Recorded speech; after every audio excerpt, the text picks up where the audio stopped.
Hello, good morning. And for those who may not know me, my name is Karen Jones, and I'm a retired OBGYN doctor and an energy healer. And my passion is helping women, hygiene is helping women to work through any of the inner barriers that stop them from being their best selves, having the biggest impact possible in the world, and living out their dreams and their dream life. So, this is another time to be together. And my topic for today is working through the unmentionables, guilt and shame. So, in my personal experience, I find that guilt and shame are one of the more difficult. Hi, Carol. More difficult things to work through because they are so caustic and corrosive. At least that's how what I call it. They're just caustic and corrosive on the inside. And so let's unpack this a little bit more because I think when we really discover more about what guilt and shame are, what their purposes are, then it's way easier to work through them and have them be something that is useful. Well, guilt can be useful. I'm not going to say so much for shame, but that's a I'll get to that in just a few minutes. So let's work with these things now.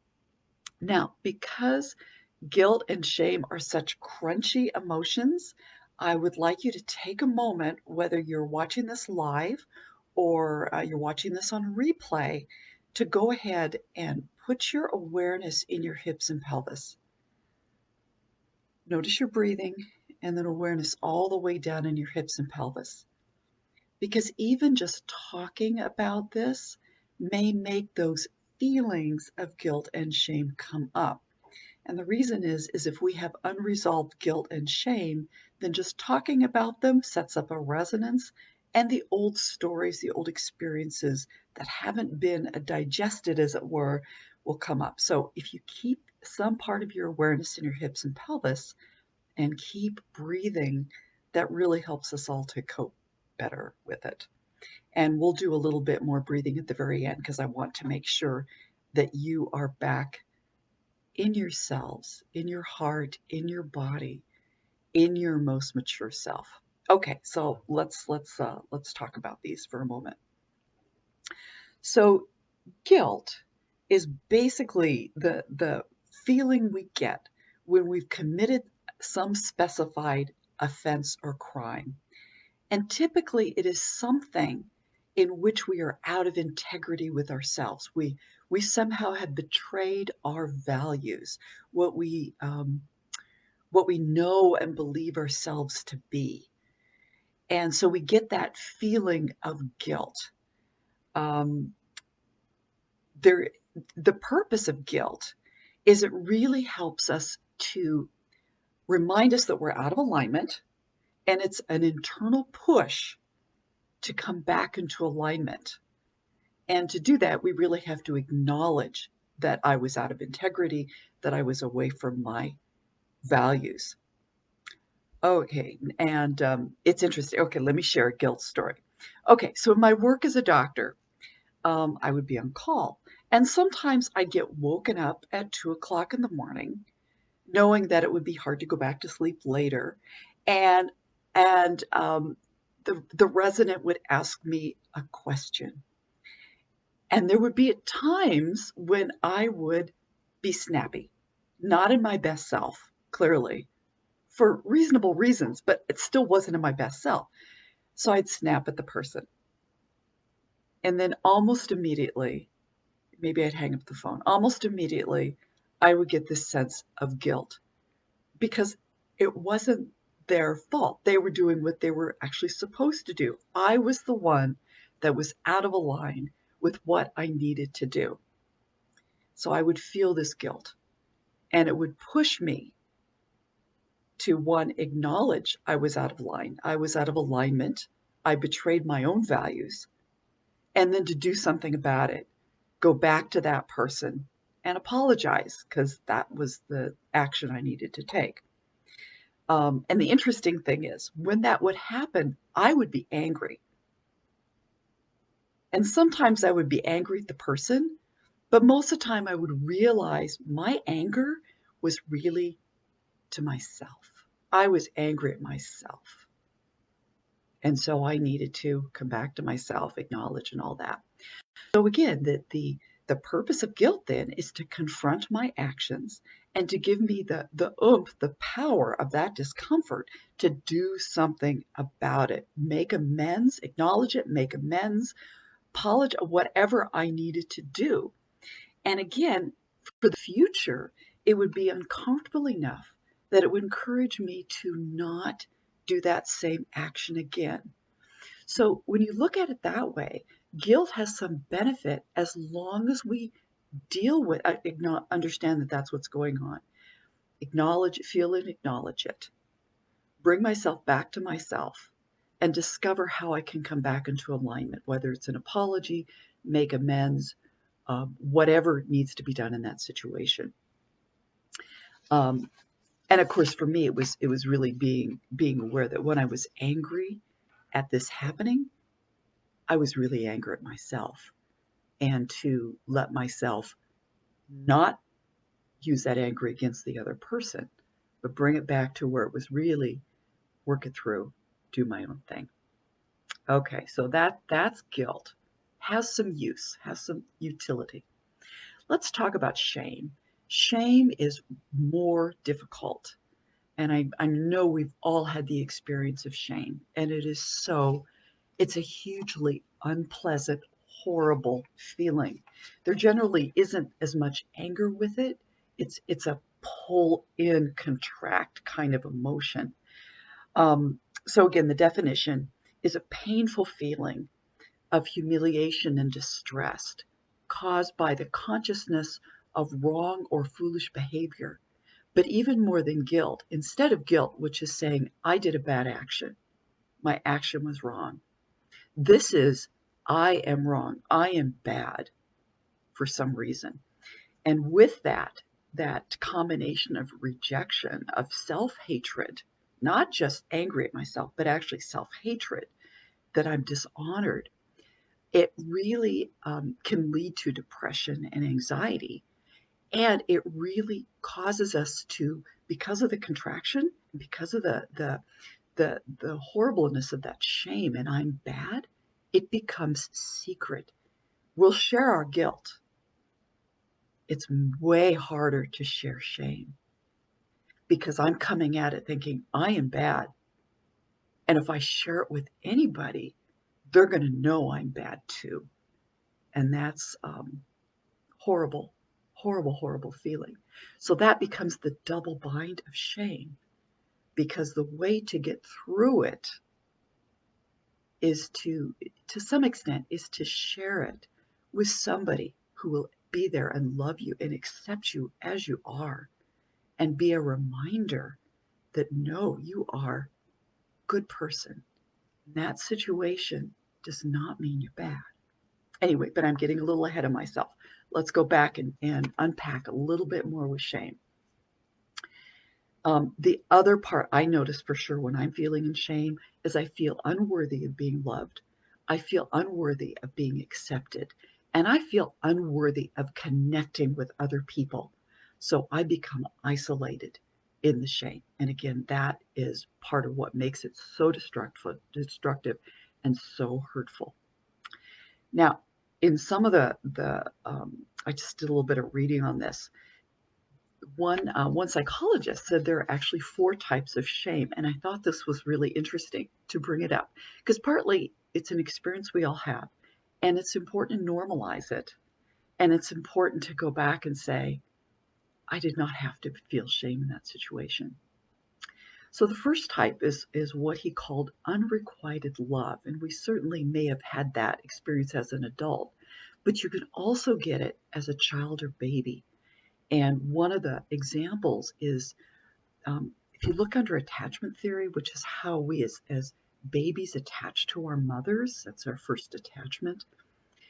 They've done studies where if the mom is playing with the baby and then they ask her to ask the mom to have a blank face and not respond to the baby's efforts to attach and be what's a good way to say it, be, be loved, be empathized with, then the baby will get more and more frantic. And people who've grown up in households where they didn't get the empathetic attachment are going to be more of this unrequited love, shame, because the baby, of course, in its way is thinking, there's something wrong with me. That's why I'm not getting this empathy, this attachment. The second type, and so this may be an experience that we may have had as children or as babies. Second one is unwanted exposure. And sadly, I know this is something I've experienced and probably all of you, which is where we're being criticized in front of other people in a way that's demeaning. And I certainly had that experience in my training as a doctor where, I get called out and in front of other people and the shame that comes up with that. I'm bad. I'm bad. And I know all of you have had that experience in one way or another. The third one is disappointing expectation. That is, you tried something really hard and you still failed. And I'll share my most recent story of that one. Um, I don't know if everybody knows, but I went mountain climbing in Antarctica in January this year. And it was a big deal because our intention, I went with my family and we went with a group, was to climb to the high point of Vincent Massif, which is the high point of Antarctica. Well, we got to within 1,000 feet of the top, but because the weather was really, really bad, I mean, 40-mile-an-hour winds, wind chill of -40, and I was getting frostbite on my fingers. Pretty much all of us who weren't really fast had to turn around, and our group decided because of my frostbite and because of the weather and the wind, we had to go back down. So I failed. I failed at something I'd put a year plus, 2 years worth of effort into. And part of that disappointment was shame. And it was hard for me to express that because of that. There's something wrong with me that I didn't make this. The fourth one is being excluded. When you're with a group and suddenly you're told in some way you failed the rules and you're getting pushed out. And again, that's something I'm sure many of us have experienced, and it's really, really yucky. So, with shaming, um, which is also related to bullying and labeling, um, it's something that we want to make very sure we're not doing to other people. And, you know, because it is not good. So, shame, because it pushes people out, because it's isolating, because it causes, for me, collapse and a feeling even of victimization, it is not a good tool for change at all. Guilt can be used as a tool for change. Shame is not. And so it's a good reminder for all of us when we're interacting with people to be mindful that we don't say things in a way that it can be taken as shaming because it is not healthy. It doesn't do good. It does a lot more harm than good. So we don't want to go there. Okay, so breathe, everybody. Shake that off a little bit because, when you talk about it, you re-feel all that old stuff. So shake it off. And let's talk about what do we do. With guilt, it's pretty straightforward. Be ruthlessly honest with yourself. Where was I out of alignment with my values? And then ask myself, how do I get back into alignment? What are the steps I need to do? Do I need to apologize? Do I need to make amends in some way?